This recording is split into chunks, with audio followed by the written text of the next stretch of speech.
शहर के सबसे प्रतिष्ठित विज्ञान महाविद्यालय की बड़ी घड़ी ने अभी अभी दोपहर के 2 बजाए थे।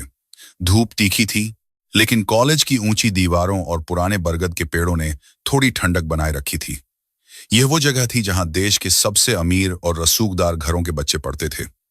यहाँ की हवा में ही एक अलग तरह का अहंकार था, पैसे का, रुतबे का और इस बात का कि इनका भविष्य तो पहले से ही सुरक्षित है। लेकिन इसी कॉलेज के लोहे वाले बड़े गेट के ठीक बाहर एक दूसरी दुनिया थी। धूल, धुएं और पसीने की दुनिया। वहीं एक पुरानी टीन की छत के नीचे मोहन की चाय की टपरी थी। मोहन, जिसकी उम्र बमुश्किल 17 साल रही होगी, उसका चेहरा सांवला था, कपड़े पुराने थे और पैरों में हवाई चप्पल थी जिसका अंगूठा घिस चुका था। लेकिन उसकी आंखों में एक अजीब सी चमक थी, जैसे कोयले की खान में कहीं हीरा छिपा हो। वह बस एक चाय वाला नहीं था, उसका दिमाग उबलती हुई चाय की केतली से भी ज्यादा तेज चलता था। मोहन के पिता नहीं थे, मां बीमार रहती थी और 2 छोटी बहनों की जिम्मेदारी उसके कंधों पर थी। सुबह 4 बजे उठकर दूध लाना, भट्टी सुलगाना और फिर दिन भर चाय चाय की आवाज लगाना, यही उसकी जिंदगी थी। लेकिन मोहन का एक राज था जो किसी को नहीं पता था। जब वह कॉलेज के छात्रों को चाय देने अंदर जाता था, तो उसकी नजरें कैंटीन की समोसे कचौरी पर नहीं, बल्कि खुली खिड़कियों से दिखते ब्लैक बोर्ड पर होती थीं। उसे गणित के आंकड़ों से प्यार था। उसे लगता था कि ये नंबर, ये समीकरण, ये टेढ़े मेढ़े सवाल, ये सब गरीबों और अमीरों में भेद नहीं करते। 2 और 2 हमेशा 4 ही होते हैं, चाहे उसे किसी अमीर ने जोड़ा हो या गरीब ने। आज का दिन कुछ अलग था। कॉलेज के सबसे बड़े हॉल, जिसे आर्यभट्ट कक्ष कहा जाता था, उसमें सन्नाटा पसरा हुआ था। वहां प्रोफेसर शास्त्री का लेक्चर चल रहा था। शास्त्री जी पुराने जमाने के सख्त अध्यापक थे। सफेद धोती, कुर्ता, माथे पर तिलक और आंखों पर मोटे फ्रेम का चश्मा। वे गणित के जादूगर माने जाते थे। पूरे भारत में उनका नाम था। कहा जाता था कि जो सवाल शास्त्री जी न सुलझा पाए, वो सवाल ही गलत है। कक्षा खचाखच भरी थी। मोहन हमेशा की तरह पिछली खिड़की के पास खड़ा था, हाथ में चाय की ट्रे लिए। उसे अंदर जाने की इजाजत नहीं थी, लेकिन वह खिड़की की जाली से सब सुनता था। आज शास्त्री जी बहुत गुस्से में लग रहे थे। उन्होंने ब्लैक बोर्ड पर एक बहुत लंबा और पेचीदा समीकरण लिखा था। सफेद चौक की धूल उनके कपड़ों पर गिर रही थी। उन्होंने जोर से डस्टर को मेज पर पटका। तुम्हें लगता है कि तुम सब बहुत होशियार हो? शास्त्री जी की कड़क आवाज गूंजी। तुम्हारे पास महंगी गाड़ियां हैं, विदेशों से मंगाई किताबें हैं, लेकिन दिमाग खाली है। पूरी कक्षा में सुई गिरने जैसी शांति थी। किसी छात्र ने नजर उठाने की हिम्मत नहीं की। शास्त्री जी ने ब्लैकबोर्ड की तरफ इशारा किया। यह समीकरण देखो, यह रामानुजन का खोया हुआ सिद्धांत नहीं है, लेकिन उससे कम भी नहीं है। पिछले 25 सालों से मैं इसे हल करने की कोशिश कर रहा हूं। देश के बड़े बड़े गणितज्ञों ने इस पर हाथ खड़े कर दिए हैं। इसमें एक ऐसी पहेली है जो सुलझती ही नहीं। हर बार जब लगता है कि जवाब मिल गया, यह एक नए सवाल में बदल जाता है। उन्होंने कक्षा में बैठे छात्रों को एक चुनौती भरी नजर से देखा। मैं आज यह सवाल यहां इस बोर्ड पर छोड़ रहा हूं। तुम में से जो कोई भी, मैं दोहराता हूं, जो कोई भी इसे हल कर सकेगा, मैं खुद उसे अपनी कुर्सी पर बिठाऊंगा और मान लूंगा कि उसे अब मुझसे सीखने की कोई जरूरत नहीं है। कक्षा में कानाफूसी शुरू हो गई। अरे, जब शास्त्री सर से नहीं हुआ तो हमसे क्या होगा? एक अमीर छात्र, विक्रम, ने धीरे से अपने दोस्त से कहा। विक्रम के पिता शहर के बड़े उद्योगपति थे और उसे लगता था कि हर चीज खरीदी जा सकती है, शायद डिग्रियां भी। छोड़ ना यार, सर का काम है डराना। चलो कैंटीन चलते हैं, दूसरे ने जवाब दिया। घंटी बजी। क्लास खत्म हो गई। छात्र शोर मचाते हुए बाहर निकलने लगे। किसी ने उस सवाल की तरफ मुड़कर भी नहीं देखा। उनके लिए वह बोर्ड पर लिखा सफेद रंग का कचरा था, जिसे मिटाना जमादार का काम था। मोहन वहीं खड़ा था। उसकी चाय ठंडी हो रही थी। उसकी नजरें उस समीकरण पर चिपकी हुई थीं। उसे वह सवाल डरावना नहीं लगा, उसे वह सवाल सुंदर लगा। जैसे कोई संगीत की धुन हो जो अधूरी रह गई हो। उसके दिमाग में संख्याएं नाचने लगीं। उसे लगा कि वह समीकरण उसे पुकार रहा है, कह रहा है कि मुझे पूरा करो। तभी विक्रम और उसके दोस्त बाहर निकले। विक्रम का धक्का मोहन को लगा। मोहन के हाथ से चाय की ट्रे गिर गई। कांच के गिलास टूटने की छन छन आवाज ने सबका ध्यान खींचा। गर्म चाय विक्रम के महंगे जूतों पर गिर गई थी। अंधा है क्या? विक्रम चिल्लाया। 2 कौड़ी के चाय वाले, तुझे दिखाई नहीं देता? मेरे जूते देखे हैं? तेरी पूरी दुकान बिक जाएगी तब भी इसकी कीमत नहीं चुका पाएगा। मोहन ने तुरंत झुककर विक्रम के जूते साफ करने की कोशिश की। माफ कर दीजिए साहब, गलती हो गई, मेरा ध्यान नहीं था। ध्यान नहीं था? विक्रम ने उसे ठोकर मारी। मोहन गिर पड़ा। तेरा ध्यान है कहाँ? जाली से अंदर झांक रहा था। तुझे क्या समझ आएगा वहां क्या लिखा है? जा, अपनी औकात में रह और चाय बेच। पढ़ाई लिखाई बड़े लोगों का काम है। आसपास खड़े छात्र हंसने लगे। यह हंसी मोहन के कानों में पिघले हुए शीशे की तरह उतरी। यह पहली बार नहीं था जब उसका अपमान हुआ था, लेकिन आज उसे बहुत बुरा लगा। उसने कुछ नहीं कहा। वह चुपचाप उठा, टूटे हुए कांच के टुकड़े समेटे और अपनी ट्रे लेकर वहां से चला गया। उसका सिर झुका हुआ था, लेकिन उसकी मुट्ठी भींची हुई थी। शाम हो गई। कॉलेज खाली हो चुका था। सिर्फ चौकीदार और सफाई कर्मचारी ही बचे थे। मोहन अपनी टपरी बंद कर रहा था, लेकिन उसका मन बेचैन था। वह उस सवाल को अपने दिमाग से निकाल नहीं पा रहा था। वह समीकरण उसके सामने बार बार आ रहा था। उसने एक पुरानी कॉपी निकाली जिसमें वह अपने हिसाब किताब लिखता था। उसने पेंसिल उठाई और उस समीकरण को याद करके कागज पर उतारा। उस रात मोहन सो नहीं पाया। उसकी झुग्गी में बिजली नहीं थी। उसने मिट्टी के तेल की एक छोटी सी डिबरी जलाई। पीली और मध्यम रोशनी में वह उस सवाल से जूझता रहा। बाहर कुत्तों के भौंकने की आवाज आ रही थी, पास के नाले से बदबू आ रही थी, लेकिन मोहन का ध्यान सिर्फ उन संख्याओं पर था। वह गणित नहीं कर रहा था, वह एक युद्ध लड़ रहा था, अपनी गरीबी से, अपने अपमान से और अपनी किस्मत से। आधी रात बीत चुकी थी। पसीने से उसका कुर्ता भीग गया था। कागज पर जगह नहीं बची थी, तो उसने जमीन पर कोयले से लिखना शुरू कर दिया। उसकी मां खांसते हुए जागी। मोहन, बेटा सो जा, कल दुकान खोलनी है, मां ने कमजोर आवाज में कहा। बस मां, थोड़ी देर और। एक पहेली है जो सुलझ नहीं रही, मोहन ने जवाब दिया। बेटा, पहेलियां अमीरों के चौंचले हैं, गरीबों की जिंदगी खुद एक पहेली है जिसका कोई जवाब नहीं होता। सो जा। मां सो गई, लेकिन मोहन नहीं रुका। और फिर भोर होने से ठीक पहले कुछ हुआ। जैसे बादलों के बीच से सूरज की किरण निकलती है, वैसे ही मोहन के दिमाग में एक विचार आया। उसने देखा कि शास्त्री जी कहां गलती कर रहे थे। वे उस सवाल को जटिल बना रहे थे, जबकि उसका हल सादगी में छिपा था। वे उसे पश्चिमी गणित के नजरिए से देख रहे थे, जबकि उसका उत्तर वैदिक गणित के एक पुराने सूत्र में था जो मोहन ने अपने दादाजी की फटी हुई किताबों में पढ़ा था। मोहन का हाथ तेजी से चलने लगा और फिर सब कुछ साफ हो गया। समीकरण संतुलित था, उत्तर सामने था। वह मुस्कुराया। यह मुस्कान जीत की नहीं थी, सुकून की थी। अगली सुबह मोहन जल्दी कॉलेज पहुंच गया। अभी 7 ही बजे थे। छात्र अभी आए नहीं थे। चौकीदार रामू काका, जो मोहन को बहुत मानते थे, गेट पर बैठे बीड़ी पी रहे थे। काका, मुझे 1 मिनट के लिए अंदर जाने दो ना, क्लासरूम में मेरा गमछा छूट गया था, मोहन ने झूठ बोला। रामू काका ने हंसे। जा जल्दी आ, कोई देख लेगा तो मेरी नौकरी जाएगी। मोहन दौड़ता हुआ आर्यभट्ट कक्ष की तरफ गया। दरवाजा खुला था। सामने ब्लैक बोर्ड पर वह सवाल अब भी वैसे ही लिखा था, मानो उसे चिढ़ा रहा हो। मोहन ने एक गहरी सांस ली। उसका दिल जोर जोर से धड़क रहा था। उसने चौक का एक टुकड़ा उठाया। उसके हाथ कांप रहे थे। यह सिर्फ चौक नहीं था, यह उसका हथियार था। उसने लिखना शुरू किया।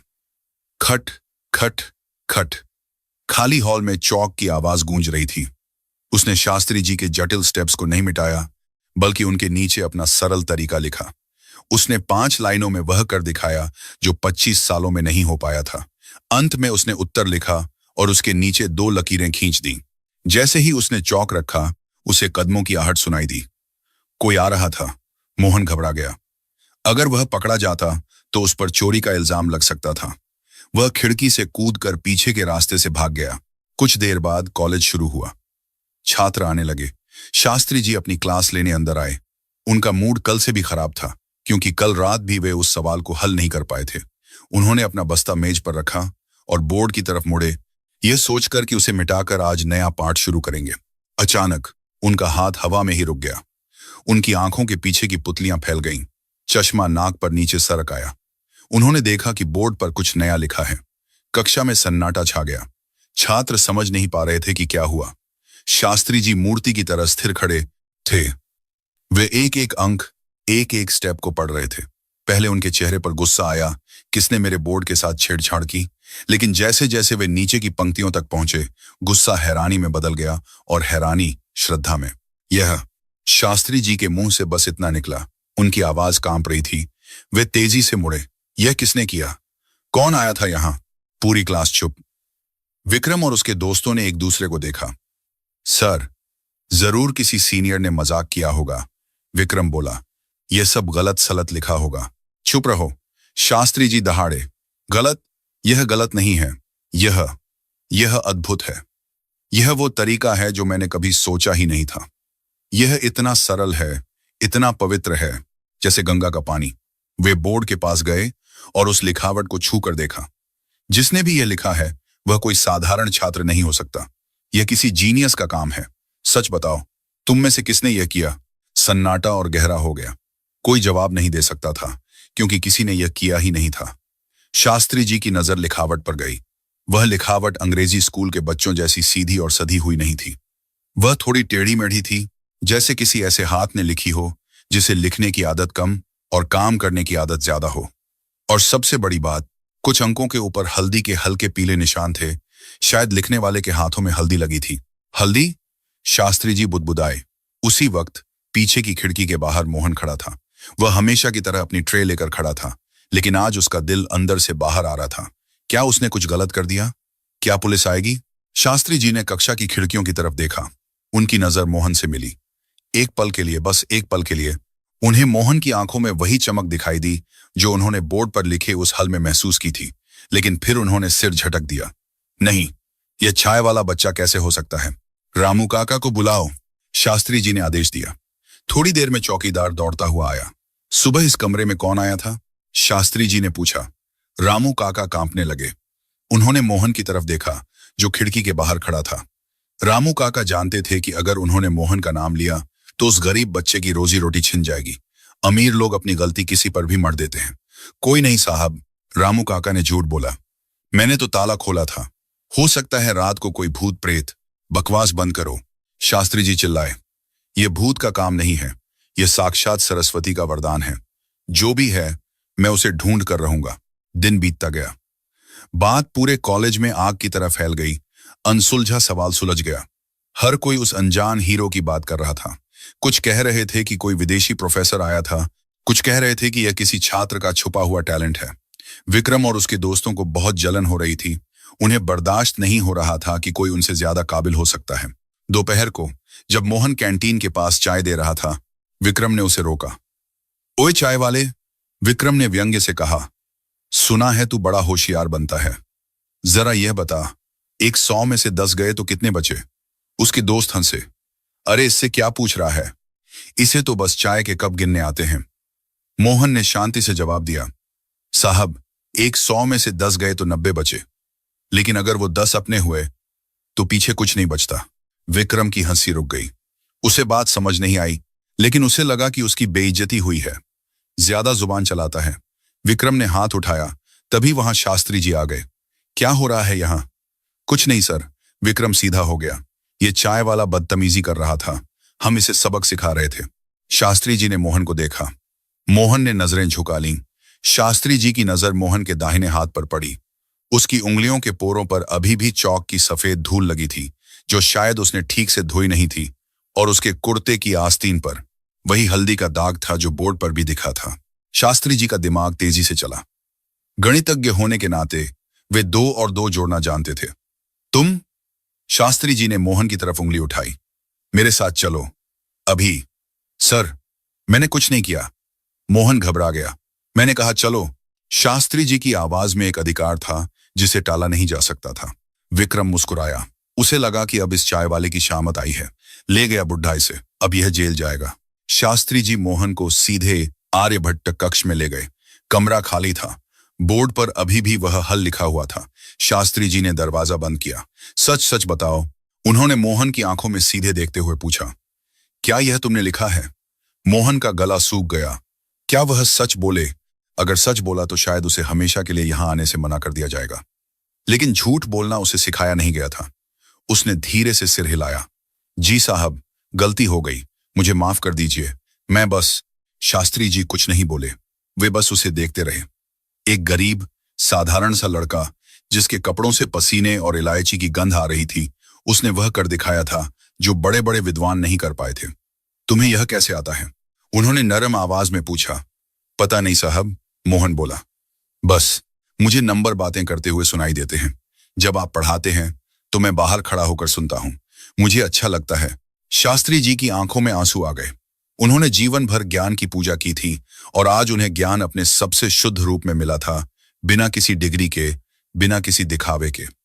उन्होंने एक चौक उठाया और मोहन की तरफ बढ़ाया। साबित करो, शास्त्री जी ने कहा। मैं अभी बोर्ड पर एक और सवाल लिखूंगा। अगर तुमने उसे हल कर दिया तो मैं मानूंगा कि यह तुक्का नहीं था। मोहन ने कांपते हाथों से चौक लिया। शास्त्री जी ने एक नया और भी कठिन सवाल लिखा। यह कैलकुलस का एक बेहद जटिल प्रश्न था। मोहन ने सवाल देखा। 1 मिनट तक वह चुप रहा। फिर जैसे कोई जादू हुआ हो, उसका हाथ चलने लगा। इस बार उसका डर गायब हो गया था। वह अपनी दुनिया में था। चौक की खटखट फिर से गूंजने लगी। 5 मिनट बाद सवाल हल हो चुका था। शास्त्री जी कुर्सी पर बैठ गए। उन्हें यकीन नहीं हो रहा था। यह लड़का कोई आम इंसान नहीं था।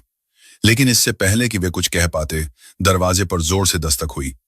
विक्रम और कॉलेज के प्रिंसिपल वहां खड़े थे। प्रिंसिपल, जो अमीर छात्रों के दबाव में रहते थे, गुस्से में लग रहे थे। शास्त्री जी, यह क्या तमाशा है? प्रिंसिपल ने कहा। विक्रम ने शिकायत की है कि यह आवारा लड़का कॉलेज का माहौल खराब कर रहा है और आपने इसे क्लासरूम में पनाह दे रखी है।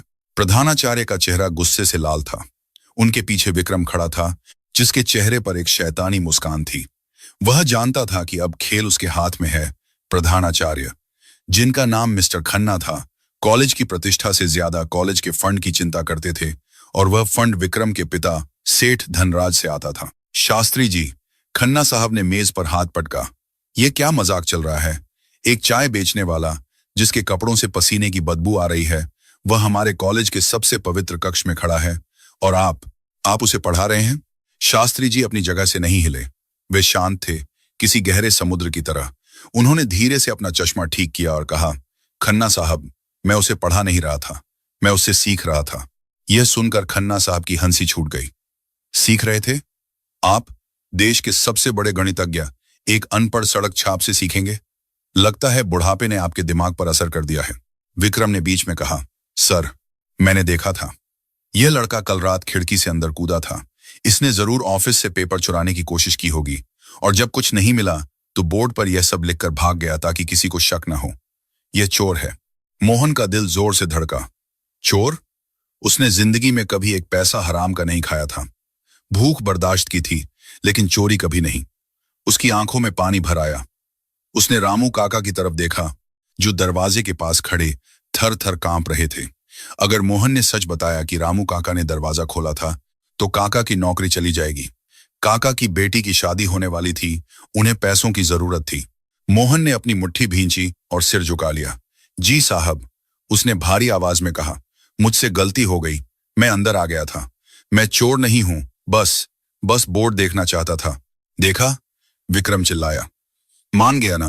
पुलिस को बुलाओ सर, इसे जेल भेजो। शास्त्री जी अचानक मोहन के सामने आकर खड़े हो गए, जैसे कोई दीवार हो। खबरदार, अगर किसी ने पुलिस को बुलाया। उनकी आवाज में ऐसी कड़क थी कि पूरा कमरा गूंज उठा। खन्ना साहब, आप जिसे कचरा समझ रहे हैं, वह हीरा है। मैंने अभी इस लड़के की परीक्षा ली है। इसने उस सवाल को हल किया है जिसे हल करने में मुझे 25 साल लग गए। क्या कोई चोर कैलकुलस हल कर सकता है? क्या कोई अनपढ़ वैदिक गणित के सूत्र जानता है? खन्ना साहब झिझके। शास्त्री जी का सम्मान बहुत था। अगर वे इतना जोर देकर कह रहे हैं तो कुछ बात जरूर होगी। लेकिन विक्रम हार मानने वाला नहीं था। सर, यह रट कर आया होगा। विक्रम ने तक दिया। हो सकता है इसने कहीं से आंसर की चुरा ली हो। यह नाटक कर रहा है। अगर हम इसे ऐसे ही छोड़ देंगे तो कल को सारे भिखारी क्लासरूम में घुस आएंगे। फिर हमारे और उनमें क्या फर्क रह जाएगा? यह बात खन्ना साहब को चुभ गई। फर्क, यही तो असली मुद्दा था। शास्त्री जी, खन्ना साहब ने सख्त लहजे में कहा, प्रतिभा अपनी जगह है और नियम अपनी जगह। यह लड़का इस कॉलेज का छात्र नहीं है। इसका यहां होना गैरकानूनी है और आप अपनी मर्यादा भूल रहे हैं। अगर आपको इस लड़के से इतना ही प्यार है तो आप इसे अपनी तनख्वाह से घर पर ट्यूशन पढ़ाएं। लेकिन कॉलेज में यह सब नहीं चलेगा। इसे अभी बाहर निकालिए, वरना मुझे गार्ड्स को बुलाना पड़ेगा। मोहन ने शास्त्री जी का हाथ पकड़ लिया। उसके हाथ खुरदरे और काले थे। शास्त्री जी के हाथ नरम और सफेद। गुरुजी, मोहन ने पहली बार उन्हें गुरुजी कहा। आप रहने दीजिए। मैं नहीं चाहता आपकी वजह से आपको कोई परेशानी हो। मैं जा रहा हूं। मोहन ने अपनी पुरानी चप्पल पैरों में फंसाई और दरवाजे की तरफ बढ़ा। उसका सिर झुका हुआ था, लेकिन उसकी रीढ़ की हड्डी सीधी थी। जैसे ही वह दरवाजे तक पहुंचा, विक्रम ने उसके पास जाकर धीरे से कहा, ताकि सिर्फ मोहन सुन सके। देखा, तेरी औकात यही है। तू चाहे कितना भी गणित जान ले, रहेगा तो चाय वाला ही। कल तक अपनी ये टूटी हुई टपरी यहां से हटा लेना, वरना म्यूनिसिपैलिटी की गाड़ी आकर उसे कुचल देगी। मेरे पापा इस कॉलेज के ट्रस्टी हैं, याद रखना। मोहन रुक गया। उसने विक्रम की आंखों में देखा। वहां नफरत थी, शुद्ध, मिलावट रहित नफरत। मोहन बाहर निकल गया। अगले 2 दिन मोहन के लिए नरक जैसे थे। उसे कॉलेज के गेट के पास चाय लगाने से मना कर दिया गया। गार्ड्स ने उसे डराया। उसकी कमाई बंद हो गई। घर में राशन खत्म हो रहा था। उसकी मां की दवाई की शीशी खाली हो चुकी थी। लेकिन भूख से ज्यादा उसे जिस चीज ने तोड़ा, वह था उसका सपना। वह ब्लैक बोर्ड, वह चौक, वह संख्याओं की दुनिया, सब उससे छीन लिया गया था। वह अपनी झुग्गी के बाहर बैठा, मिट्टी में उंगली से सवाल हल करता रहता। तीसरे दिन की शाम को एक काली एम्बेसडर कार उसकी झुग्गी बस्ती के बाहर आकर रुकी। बस्ती के नंगे बदन बच्चे गाड़ी के पीछे दौड़ने लगे। गाड़ी से शास्त्री जी उतरे। उनकी धोती की किनारियां कीचड़ से सन गईं, लेकिन उन्होंने परवाह नहीं की। मोहन दौड़कर उनके पास गया और उनके पैर छुए। गुरुजी, आप यहां इस गंदगी में? शास्त्री जी ने उसे उठाया और गले लगा लिया। सरस्वती कमल पर बैठती है बेटा, और कमल कीचड़ में ही खिलता है। मुझे तुमसे एक बात करनी है। वे मोहन की छोटी सी अंधेरी कोठरी में बैठे। मोहन की मां ने घूंघट निकालकर उन्हें पानी दिया। मोहन, शास्त्री जी ने कहा, परसों कॉलेज का वार्षिक उत्सव है, विज्ञान प्रदर्शनी, शहर के सारे बड़े लोग आएंगे, शिक्षा मंत्री भी आ रहे हैं, और विक्रम के पिता सेठ धनराज भी। मोहन चुप रहा। मैंने खन्ना साहब और सेठ धनराज से एक शर्त लगाई है, शास्त्री जी ने बताया। मोहन चौंक गया। शर्त? कैसी शर्त? मैंने उनसे कहा है कि मेरा एक छात्र है जो विक्रम और उसके पूरे ग्रुप को गणित की प्रतियोगिता में हरा सकता है। अगर तुम जीत गए तो तुम्हें कॉलेज में स्कॉलरशिप मिलेगी, तुम्हारी पढ़ाई का पूरा खर्चा ट्रस्ट उठाएगा, और रामू काका की नौकरी भी पक्की हो जाएगी। मोहन की आंखें फैल गईं। लेकिन गुरुजी, अगर मैं हार गया तो? शास्त्री जी ने एक पल के लिए अपनी नजरें नीची की। अगर तुम हार गए तो मुझे अपने पद से इस्तीफा देना होगा और हमेशा के लिए शिक्षण छोड़ना होगा, और तुम्हारी टप्परी हमेशा के लिए हटा दी जाएगी। मोहन कांप उठा। नहीं गुरुजी, यह आप क्या कह रहे हैं? मैं एक मामूली चाय वाला हूं। मेरे पास न किताबें हैं, न कंप्यूटर। विक्रम के पास तो दुनिया भर की सुविधाएं हैं। मैं आपके करियर के साथ इतना बड़ा जोखिम नहीं ले सकता। मैं नहीं कर सकता। मोहन रोने लगा। उसे डर लग रहा था, अपने लिए नहीं, उस देवता समान इंसान के लिए जिसने उस पर भरोसा किया था। शास्त्री जी ने मोहन के दोनों कंधे पकड़े और उसे झकझोरा। मेरी तरफ देखो मोहन, क्या तुम्हें अपनी विद्या पर भरोसा नहीं है? क्या तुम्हें लगता है कि गणित अमीरों की जागीर है? याद रखना, रामानुजन के पास भी सुविधाएं नहीं थीं। उनके पास बस उनका दिमाग और उनका कुल देवता था। यह लड़ाई तुम्हारी नहीं है, यह हर उस बच्चे की लड़ाई है जिसे गरीब होने की सजा मिलती है। क्या तुम लड़ोगे? मोहन ने अपनी मां की तरफ देखा। मां की आंखों में डर नहीं, उम्मीद थी। उसने अपनी बहनों की तरफ देखा जो फटे कपड़ों में कोने में बैठी थीं। उसने अपने आंसू पोंछे। उसकी आंखों में फिर से वही अंगारा दहक उठा। मैं लड्डूंगा गुरुजी, मोहन ने कहा। मैं लड्डूंगा। अगली सुबह से तैयारी शुरू हुई, लेकिन यह तैयारी क्लासरूम में नहीं थी। यह तैयारी थी एक पुराने खंडहर मंदिर में, जहां शांति थी। शास्त्री जी ने मोहन को नई किताबें नहीं दी, उन्होंने उसे पुराने ग्रंथ दिए, लीलावती, बीजगणित और आर्यभट्टियम। अंग्रेजी सूत्र रटने की कोशिश मत करो, शास्त्री जी ने समझाया। उनकी जड़ तक जाओ। विक्रम कंप्यूटर से गणना करेगा, तुम्हें अपने दिमाग को कंप्यूटर बनाना होगा। दिन रात एक हो गए। मोहन ने खाना पीना छोड़ दिया। वह बस संख्याओं में जीता था। वह हवा में उंगलियां फिराता और जटिल गुणा भाग कर लेता। उसे पैटर्न दिखने लगे थे, पेड़ों की पत्तियों में, तारों की स्थिति में, हर जगह उसे गणित दिखता था। उधर विक्रम भी तैयारी कर रहा था। उसके लिए विदेशी ट्यूटर्स बुलाए गए थे। उसके पास सबसे महंगे कैलकुलेटर और सॉफ्टवेयर थे। उसे अपनी जीत का पूरा यकीन था। वह सोचता था, एक चाय वाला क्या जाने कि कंपटीशन क्या होता है। वह तो बस भीड़ देखकर ही घबरा जाएगा। आखिरकार वह दिन आ गया। कॉलेज का ऑडिटोरियम सजा हुआ था। बड़ी बड़ी लाइटें, फूलों की सजावट और मखमली कुर्सियां। अग्रिम पंक्ति में सेठ धनराज, शिक्षा मंत्री और खन्ना साहब बैठे थे। पीछे शहर के सारे प्रतिष्ठित लोग, और एक कोने में डरे सहमे से रामू काका और मोहन की मां बैठी थीं। उन्हें शास्त्री जी ने विशेष पास देकर बुलाया था। मंच पर 2 टेबल लगी थीं। एक तरफ विक्रम की टेबल थी चमकदार, जिस पर लैपटॉप, टैबलेट और ढेर सारी किताबें रखी थीं। विक्रम ब्रांडेड सूट पहने, बालों में जेल लगाए, आत्मविश्वास से मुस्कुरा रहा था। दूसरी तरफ एक खाली लकड़ी की टेबल थी। उस पर सिर्फ एक चौक का डिब्बा और एक पानी का गिलास रखा था। घोषणा हुई, और अब वह मुकाबला जिसका सबको इंतजार है। कॉलेज के टॉपर विक्रम सेठ बनाम मोहन। जब मोहन मंच पर आया तो हॉल में सन्नाटा छा गया। उसने कोई सूट नहीं पहना था। उसने एक साफ धुला हुआ सफेद कुर्ता पजामा पहना था जो थोड़ा छोटा था, और पैरों में वही पुरानी चप्पल। भीड़ में से किसी ने हंसकर कहा, अरे ये चाय देने आया है क्या? कुछ लोग हंसे। विक्रम ने भी माइक पर कहा, अगर तुम्हें अभी भी डर लग रहा है तो मेरे लिए एक मसाला चाय बनाकर ले आओ, मैं तुम्हें माफ कर दूंगा। मोहन ने माइक की तरफ देखा। उसे वो हंसी, वो ताने सुनाई दे रहे थे, लेकिन आज उसे वो चुप नहीं रहे थे। आज उसका दिमाग शांत था। उसने माइक हाथ में लिया और कहा, चाय तो मैं बाद में पिला दूंगा साहब, पहले हिसाब बराबर कर लेते हैं। इस जवाब ने सबको चौंका दिया। सेठ धनराज का चेहरा सख्त हो गया। प्रतियोगिता शुरू हुई। संचालक ने पहला सवाल पूछा। यह एक कठिन त्रिकोणमिति ट्रिगोनोमेट्री का सवाल था। विक्रम ने तुरंत अपने कैलकुलेटर पर उंगलियां चलानी शुरू की। मोहन ने अपनी माराथाम करेंगे आंखें बंद की। उसने सवाल को सुना। उसके दिमाग में चित्र बना। 5 सेकंड, 10 सेकंड। विक्रम अभी टाइप ही कर रहा था कि मोहन ने माइक पर जवाब बोल दिया। 0.7070 707। संचालक ने उत्तर पुस्तिका जांची। सही जवाब। हॉल में थोड़ी हलचल हुई। विक्रम ने चौंका कर देखा। तुक्का होगा, उसने सोचा। दूसरा सवाल, तीसरा सवाल, चौथा सवाल। मुकाबला कांटे का था। विक्रम तेज था, लेकिन मोहन बिजली था। जहां विक्रम को फॉर्मूला लगाने में समय लगता, मोहन सीधे निष्कर्ष पर पहुंच जाता। विक्रम मशीनों पर निर्भर था, मोहन अंतर्ज्ञान, इंट्यूशन पर। 10 राउंड के बाद दोनों के अंक बराबर थे। सेठ धनराज के माथे पर पसीना आ गया। उन्होंने खन्ना साहब को घूर कर देखा। ये क्या हो रहा है? ये लड़का कौन है? खन्ना साहब भी रूमाल से पसीना पोंछ रहे थे। अगर शास्त्री जी जीत गए तो उनकी नाक कट जाएगी। अंतिम राउंड, बजर राउंड।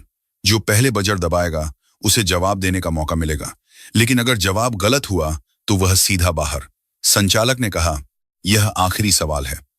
यह सवाल खुद इसरो के वैज्ञानिकों द्वारा भेजा गया है। यह एक रॉकेट के प्रक्षेपवक्र ट्रेजेक्टरी की गणना है, जिसमें हवा के दबाव और गुरुत्वाकर्षण दोनों का चर वेरिएबल बदल रहा है। स्क्रीन पर सवाल आया। सवाल इतना लंबा था कि उसे पढ़ने में ही समय लगता। पूरा हॉल सांस रोक कर देख रहा था। विक्रम ने सवाल देखा। उसका दिमाग चकरा गया। इसमें 3 अलग अलग थ्योरम लगने थे। उसने पागलपन की तरह लैपटॉप पर टाइप करना शुरू किया। उसका हाथ सॉफ्टवेयर सिमुलेशन चला रहा था। मोहन ने स्क्रीन की तरफ देखा। उसे रॉकेट नहीं दिखा। उसे एक पत्थर दिखा जिसे उसने बचपन में तालाब में फेंका था। उसे वह परवलय पाराबोला याद आया। उसे हवा का वह झोंका याद आया जो पत्थर की दिशा बदल देता है। उसने कोई गणना नहीं की। उसने बस महसूस किया। विक्रम का कंप्यूटर अभी भी प्रोसेसिंग दिखा रहा था। विक्रम पसीने से लथपथ था। जल्दी चल, वह चिल्लाया। तभी बजर बजर बजने की आवाज आई। सबने देखा। हाथ मोहन का था। विक्रम हंस पड़ा। बेवकूफ, इतनी जल्दी तो कंप्यूटर भी जवाब नहीं दे सकता। तूने अपनी हार खुद चुन ली। तू गलत जवाब देगा और बाहर हो जाएगा। संचालक ने मोहन की तरफ देखा। मोहन, तुमने बजर दबाया है, क्या तुम्हारे पास जवाब है? मोहन ने शास्त्री जी की तरफ देखा। शास्त्री जी ने अपनी आंखें बंद करके प्रार्थना की। जी, मोहन बोला, लेकिन मेरा जवाब एक संख्या नहीं है। तो क्या है? संचालक ने पूछा। मोहन मंच पर रखे ब्लैकबोर्ड की तरफ बढ़ा। उसने चौक उठाया। इस सवाल का पारंपरिक तरीके से कोई एक उत्तर नहीं है, मोहन ने लिखते हुए कहा, क्योंकि हवा का दबाव एक अराजक खेओस तत्व है। लेकिन अगर हम प्राचीन भारतीय खगोल विज्ञान के सूर्य सिद्धांत का उपयोग करें। उसने बोर्ड पर एक अजीब सा ग्राफ बनाया। यह ग्राफ किसी गणितीय चार्ट जैसा नहीं, बल्कि किसी रंगोली जैसा लग रहा था। तो हम देख सकते हैं कि रॉकेट का पथ यहां इस बिंदु पर स्थिर हो जाएगा। उसने एक बिंदु पर चौक रखकर जोर से निशान बनाया। पूरा हॉल खामोश था। किसी को कुछ समझ नहीं आया। विक्रम जोर से हंसा। रंगोली? सर, यह पागल हो गया है। इसे डिस्क्वालीफाई कीजिए। यह साइंस है, आर्ट क्लास नहीं। सेठ धनराज भी खड़े हो गए। यह क्या मजाक है? मैं इस ड्रामे को और नहीं झेल सकता। तभी जजों के पैनल में बैठे एक बुजुर्ग व्यक्ति खड़े हुए। वे आईआईटी के रिटायर्ड प्रोफेसर थे। वे कांपते हुए मंच की तरफ बढ़े। उन्होंने मोहन के बनाए ग्राफ को देखा। उन्होंने अपना चश्मा उतारा, साफ किया और फिर से देखा। फिर उन्होंने पीछे मुड़कर विक्रम के लैपटॉप की स्क्रीन देखी, जहां अभी अभी रिजल्ट आया था। लैपटॉप की स्क्रीन पर वही ग्राफ बना था जो मोहन ने हाथ से बनाया था, बिल्कुल वही बिंदु। बुजुर्ग प्रोफेसर ने माइक हाथ में लिया। उनका गला भर आया था। मैंने अपनी जिंदगी में हजारों दिमाग देखे हैं, उन्होंने कहा, लेकिन आज मैंने एक चमत्कार देखा है। विक्रम के कंप्यूटर को यह निकालने में 45 सेकंड लगे। इस लड़के ने इसे 10 सेकंड में अपने दिमाग में हल कर दिया। और यह तरीका आज की किताबों में नहीं है। यह खोया हुआ ज्ञान है। उन्होंने मोहन की तरफ मुड़कर हाथ जोड़ लिए। बेटा, तुम चाय नहीं, तुम अमृत बांट रहे थे और हम पहचान नहीं पाए। हॉल में 1 सेकंड का सन्नाटा रहा और फिर तालियों की गड़गड़ाहट ऐसी गूंजी कि छत हिलने लगी। लोग अपनी सीटों से खड़े हो गए। रामू काका और मोहन की मां एक दूसरे को पकड़कर रो रहे थे। शास्त्री जी की आंखों से आंसू बह रहे थे, लेकिन उनके चेहरे पर एक विजयी मुस्कान थी। लेकिन कहानी अभी खत्म नहीं हुई थी। विक्रम अपनी हार बर्दाश्त नहीं कर पा रहा था। उसका अहंकार चकनाचूर हो गया था। जब मोहन को ट्रॉफी दी जा रही थी, विक्रम अचानक चिल्लाया, नहीं, यह धोखा है, यह सब फिक्स है। उसने माइक छीन लिया। यह अनपढ़ गंवार मुझसे बेहतर नहीं हो सकता। मेरे पिता ने इस कॉलेज को बनाया है। मैं मांग करता हूं कि इसकी तलाशी ली जाए। इसके पास जरूर कोई छिपा हुआ डिवाइस है, कोई कान में लगा ब्लूटूथ है जिससे इसे जवाब मिल रहे हैं। सेठ धनराज भी मंच पर आ गए। हाँ, मुझे भी शक है।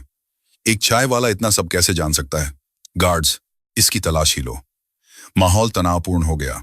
भीड़ फिर से शांत हो गई। क्या सच में? क्या यह लड़का धोखा दे रहा था? अमीरों को गरीबों की ईमानदारी पर भरोसा करना हमेशा मुश्किल लगता है। मोहन ने ट्रॉफी वापस मेज पर रख दी। उसने अपने दोनों हाथ ऊपर उठा दिए। आप तलाशी ले सकते हैं साहब, मोहन ने स्वाभिमान से कहा। मेरे पास छिपाने के लिए कुछ नहीं है, सिवाय मेरी गरीबी के। गार्ड्स ने मोहन की तलाशी ली। उसकी जेबें खाली करवाई गईं। उसकी जेब से क्या निकला? एक पुराना घिसा हुआ चौक का टुकड़ा, एक मुड़ा तोड़ा कागज जिस पर गणित के सूत्र लिखे थे, और एक छोटी सी फोटो। गार्ड ने वह फोटो खन्ना साहब को दी।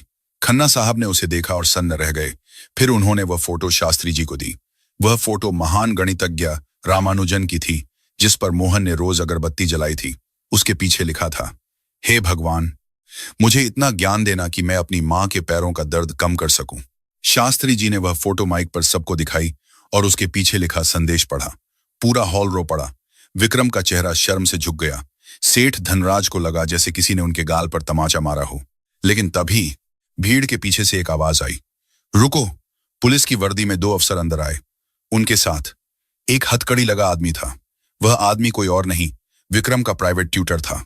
पुलिस ऑफिसर ने मंच पर आकर कहा, सेठ धनराज जी, हमें खेद है यहां आने का, लेकिन हमें सूचना मिली थी कि परीक्षा के पेपर लीक हुए हैं और हमने अभी अभी इस ट्यूटर को पकड़ा है जिसने कबूल किया है कि उसने विक्रम को कल रात ही सारे जवाब रटा दिए थे। हॉल में सन्नाटा। I this scene an dust tea reason nine in police, और फिर शोर मच गया। सबकी नजरें विक्रम पर गईं। वह पसीने से नहा गया था। झूठ, ये झूठ है, विक्रम चिल्लाया, लेकिन उसकी आवाज में डर साफ था। पुलिस वाले ने विक्रम का लैपटॉप चेक किया। इसमें परीक्षा के सारे सवाल पहले से डाउनलोड किए गए हैं। सुबह 8 बजे, जबकि पेपर का लिफाफा अभी 10 बजे खोला गया। सच्चाई सबके सामने नंगी खड़ी थी। अमीर बाप का बेटा सारी सुविधाओं के बावजूद चोर निकला, और वह गरीब चाय वाला जिसे चोर कहा गया था, वह सबसे सच्चा और पवित्र निकला।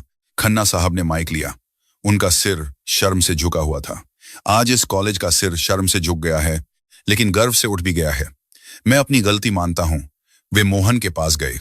उन्होंने अपनी जेब से कॉलेज का सबसे प्रतिष्ठित स्वर्ण पदक निकाला, जो सिर्फ दीक्षांत समारोह में दिया जाता था। उन्होंने वह पदक मोहन के गले में पहनाया। मोहन, खन्ना साहब ने कहा, आज से यह कॉलेज तुम्हारा है। तुम्हारी फीस, तुम्हारी किताबें, सब माफ, और तुम्हारी चाय की टपरी। वे रुके। तुम्हारी चाय की टपरी अब मोहन गणित कैफे के नाम से जानी जाएगी, और वह कॉलेज के गेट के बाहर नहीं, बल्कि कॉलेज की कैंटीन के अंदर होगी। सम्मान के साथ। तालियां रुकने का नाम नहीं ले रही थी। मोहन ने भीड़ में अपनी मां को देखा। वह दौड़कर नीचे गया और अपनी मां के पैरों में गिर गया। मां ने उसे उठाया और सीने से लगा लिया। शास्त्री जी ने दूर से हाथ हिलाया। उनका शिष्य, उनका एकलव्य जीत गया था, लेकिन अंगूठा दिए बिना। जीत का शोर थम चुका था, लेकिन उस शोर की गूंज मोहन के जीवन में अभी शुरू हुई थी। कॉलेज का वह कैंटीन, जहां कभी चाय की चुस्कियों के साथ गपशप होती थी, अब एक मंदिर बन गया था। उसका नाम था मोहन गणित कैफे। लेकिन यहां सिर्फ चाय नहीं मिलती थी। यहां शाम को 5 बजे के बाद शहर के सबसे गरीब, सबसे लाचार बच्चे इकट्ठा होते थे। मोची के बच्चे, रिक्शे वालों के बेटे, सब्जी बेचने वालों की बेटियां, उन सब के हाथ में स्लेट और चौक होता था और सामने खड़े होकर पढ़ाते थे मोहन। मोहन की जिंदगी बदल गई थी, लेकिन मोहन नहीं बदला था। कॉलेज के ट्रस्ट ने उसे रहने के लिए हॉस्टल का सबसे अच्छा कमरा दिया, लेकिन मोहन ने मना कर दिया। उसने कहा, साहब, महल में नींद अच्छी आती होगी, लेकिन सपने झोपड़ी में ही देखे जाते हैं। वह अपनी उसी पुरानी बस्ती में रहा। बस फर्क इतना था कि अब उसकी मां को दवा के लिए सोचना नहीं पड़ता था और उसकी बहनों के पास स्कूल की यूनिफॉर्म थी। 3 साल बीत गए। मोहन ने यूनिवर्सिटी में टॉप किया। उसके नाम के आगे अब चाय वाला नहीं, बल्कि गोल्ड मेडलिस्ट लगता था। उसके पास नौकरियों के प्रस्तावों की लाइन लग गई। अमेरिका की बड़ी बड़ी सॉफ्टवेयर कंपनियां, लंदन के बैंक, सब उसे मुंह मांगी कीमत पर खरीदना चाहते थे। एक दिन एक मल्टीनेशनल कंपनी का सीईओ खुद मोहन के पास आया।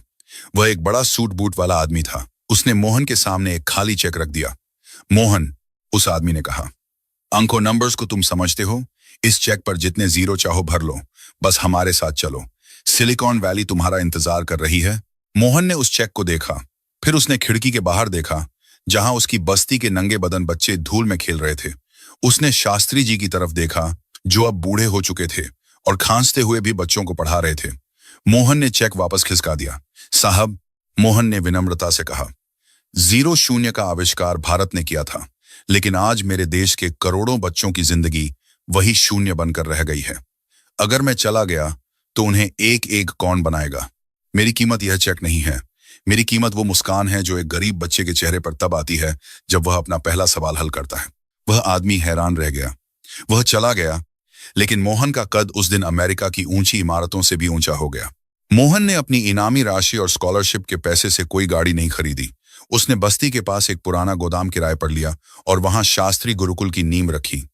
एक ऐसा स्कूल जहां कोई फीस नहीं थी, कोई जाति नहीं थी, कोई अमीर गरीब नहीं था, बस ज्ञान था। साल दर साल बीतते गए। शास्त्री जी का शरीर कमजोर होता गया, लेकिन उनकी आत्मा मोहन के रूप में जवान हो रही थी। जिस दिन शास्त्री जी ने अंतिम सांस ली, मोहन उनके पास बैठा था। शास्त्री जी ने कांपते हाथों से मोहन का हाथ पकड़ा। बेटा, उनकी आवाज लड़खड़ा रही थी। रामानुजन चले गए, लेकिन गणित नहीं रुका। मैं जा रहा हूं, लेकिन मोहन ने उनके हाथ को अपने माथे से लगाया। मैं रुकने नहीं दूंगा गुरुजी। आपकी दी हुई चौक कभी घिसेगी नहीं। शास्त्री जी मुस्कुराए और हमेशा के लिए अपनी आंखें मूंद ली। उस दिन मोहन नहीं रोया। उसने बस उनकी चिता की राख को माथे पर लगाया और कसम खाई कि वह हर उस मोहन को ढूंढ निकालेगा जो कचरे के ढेर में कहीं दबा हुआ है। नई दिल्ली का विज्ञान भवन। आज यहां अंतर्राष्ट्रीय गणित सम्मेलन हो रहा था। दुनिया भर के गणितज्ञ, वैज्ञानिक और नोबेल पुरस्कार विजेता यहां मौजूद थे। हॉल खचाखच भरा था। मीडिया के कैमरों की फ्लैश लाइट चमक रही थी। मंच पर एक उद्घोषणा हुई। देवियों और सज्जनों, आज हमें उस व्यक्ति को सम्मानित करने का सौभाग्य मिला है जिसे दुनिया भारत का आधुनिक रामानुजन कहती है। एक ऐसा व्यक्ति जिसने अब तक 5000 से ज्यादा गरीब बच्चों को इंजीनियर, डॉक्टर और वैज्ञानिक बनाया है, जिन्होंने गणित के जटिल सूत्रों से ज्यादा जीवन के सरल सूत्रों को महत्व दिया। कृपया स्वागत कीजिए पद्म विभूषण प्रोफेसर मोहन। पूरा हॉल सम्मान में खड़ा हो गया। तालियों की गड़गड़ाहट रुकने का नाम नहीं ले रही थी। मंच पर एक व्यक्ति आया, उम्र करीब 40 साल, बालों में हल्की सफेदी, साधारण खादी का कुर्ता और पायजामा, पैरों में आज भी वही सादगी। यह मोहन था। उसके चेहरे पर एक तेज था, एक शांति थी। मोहन पोडियम पर आया। उसने माइक को ठीक किया। उसने भीड़ की तरफ देखा। पहली पंक्ति में देश के प्रधानमंत्री बैठे थे। उनके बगल में बड़े बड़े उद्योगपति थे और उसी पंक्ति के कोने में एक और व्यक्ति बैठा था। उसके बाल झड़ चुके थे, चेहरे पर झुर्रियां थीं और वह थका हुआ लग रहा था। वह विक्रम था। समय का पहिया कैसे घूमता है। विक्रम, जिसे अपनी विरासत पर घमंड था, आज अपने पिता का व्यापार डुबो चुका था और एक साधारण क्लर्क की तरह जीवन काट रहा था। आज वह यहां मोहन को सुनने आया था। ईर्ष्या से नहीं, बल्कि एक अजीब से पछतावे के साथ मोहन ने बोलना शुरू किया। उसकी आवाज में वही ठहराव था जो 20 साल पहले उस तिजोरी या उस ब्लैक बोर्ड के सामने था। आज आप सब मुझे सम्मान दे रहे हैं, मोहन ने कहा, लेकिन यह सम्मान मेरा नहीं है। यह सम्मान उस भूख का है जिसने मुझे जगाए रखा। यह सम्मान उस अपमान का है जिसने मुझे लड़ने की ताकत दी। और सबसे बढ़कर यह सम्मान उस विश्वास का है जो एक गुरु ने एक छाए वाले पर किया था। मोहन ने अपनी जेब में हाथ डाला। उसने एक छोटी सी चीज निकाली और ऊपर उठाई। वह एक छोटा सा घिसा हुआ चौक का टुकड़ा था, शायद 20 साल पुराना। लोग कहते हैं कि किस्मत हाथों की लकीरों में होती है, मोहन ने उस चौक को दिखाते हुए कहा। लेकिन मैं कहता हूं कि किस्मत इस चौक में है। अगर आपके पास लिखने का साहस है तो आप अपनी किस्मत खुद लिख सकते हैं। मैंने ब्लैक बोर्ड पर सवाल नहीं हल किए, मैंने अपनी गरीबी को हल किया। हॉल में सन्नाटा था, लोग सांस रोककर सुन रहे थे। मोहन ने आगे कहा, आज भारत महाशक्ति बन रहा है। हमारे पास मंगलयान है, हमारे पास परमाणु शक्ति है, लेकिन मेरी असली शक्ति वो बच्चा है जो अभी किसी रेड लाइट पर फूल बेच रहा है, लेकिन जिसका दिमाग आइंस्टीन जैसा है। वो बच्ची है जो बर्तन धो रही है, लेकिन जो शकुंतला देवी बन सकती है। मेरा मिशन उन हीरों को ढूंढना है, क्योंकि प्रतिभा किसी महल की जागीर नहीं होती, वह कीचड़ में भी खिल सकती है। उसने विक्रम की तरफ देखा, उनकी नजरें मिली। मोहन ने हल्का सा सिर हिलाया, एक क्षमा भाव के साथ। विक्रम की आंखों से आंसू बह निकले। उसने सिर झुका लिया। उसे आज समझ आया कि 100 में से 10 जाने पर 90 बचते हैं, लेकिन अगर वो 10 अहंकार चले जाएं, तो इंसान पूरा 100 हो जाता है। भाषण खत्म हुआ। मोहन मंच से नीचे उतरा। अचानक भीड़ को चीरता हुआ एक युवा लड़का दौड़कर मोहन के पास आया। सुरक्षा कर्मियों ने उसे रोकना चाहा, लेकिन मोहन ने हाथ उठाकर उन्हें रोक दिया। वह लड़का मोहन के पैरों में गिर पड़ा। वह फूट फूट कर रो रहा था।